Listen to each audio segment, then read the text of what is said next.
Storytime about my extremely creepy neighbors. So a little background information, I was 12 years old and I was in 6th grade, and my family and I lived in a really small town where everyone knew everyone. But our new neighbors had been building their house next to us for the past 4 years. And finally, when they were done with the house, this house was huge. I mean, probably because there were like 8 people moving into the house. There was the mom, the dad, 4 kids, and their grandparents. So like 8 people. But I was super excited because I was like, okay, this is awesome. I get to meet some new friends. But after 2 weeks of not seeing anybody playing in the backyard or anybody on the school bus, I started to think that their family was super fucking weird. And everyone in our neighborhood liked to gossip, and everyone was saying how they barely see the people who had just moved in. So my mom decided to take one for the team and make some brownies, take them over to the house, and I ended up going with her. So we go up to the house, we knock on the door, and one of the kids came and opened the door, but the dad ran over and grabbed him. Like for part 2.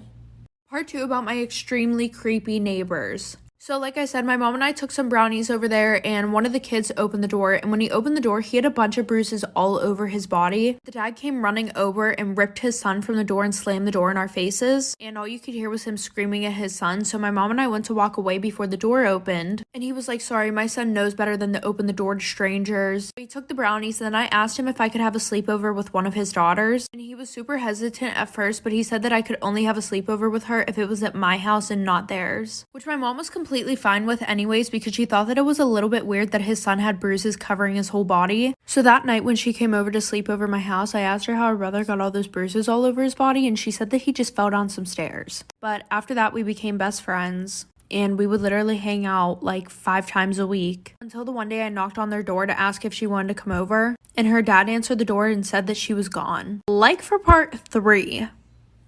Part 3 about my super creepy neighbors. So like I said, I became best friends with their daughter, but the one day I went over her house to ask if she wanted to come over, and her dad answered the door and said that she was gone. And when I asked when she would be back, he was like, she went to go live with her mom, so probably never. Which was super weird because she never mentioned that she had another mom. So fast forward 2 months, my family and I are sitting around the fire pit when we hear someone scream help. But we weren't sure if that's what we were actually hearing because it was so quiet, and then all of a sudden we heard someone banging on my neighbor's basement door. You know those metal doors that people usually have outside of their house that lead down basement steps? Yeah, well that's where the banging was coming from. So my dad hopped over the fence to see if that's where the screaming was coming from also. And then not even a minute later, my dad hopped back over the fence, and it looked like he saw a ghost, but he ran inside, called 911. Because I was so young, the only thing my parents told me about that whole situation was that the girl that I was friends with was still alive, and her parents were keeping her in the basement along with 2 of her other siblings. But then we also found out that they weren't even her real parents. They were kidnapped at the hospital when they were born.